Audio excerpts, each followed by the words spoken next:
Државата да помага со конкретни чекори во развојот на органското производство. Органските производители бараат освен повисоките субвенции, државата да направи стратегија и да ја менува свеста кај земјоделецот дека Македонија поседува одлични услови за одгледување органска храна и дека на тој начин ќе има загарантиран откуп.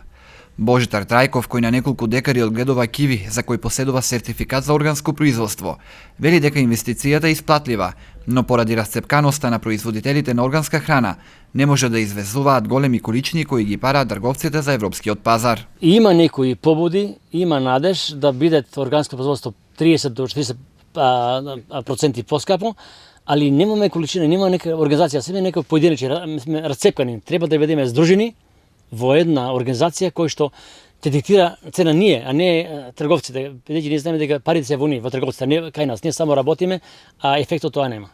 Не само во европските земји, туку и во Македонија расте потрошувачката за здрава храна, а со тоа расте и производството и преработката на органски производи. Затоа Божитар апелира до земјоделските производители во Струмичко да го пренасочат своето производство кон органско. Имаше други две фирми во Скопје кои што земаа киви по 1 евро. Тоа е добро. Со сертификат 1 евро прва класа киви, тоа беше добро, али тоа е мала количина. Мала количина. Имавме некаде состанок така, доаѓа екипа од Холандија, барат органско производство, али немаме ние доволно количина, немаме тонажа, затоа препорачуваме на луѓето да се вратат на ова органско производство и еден ден тоа ќе биде исплатливо.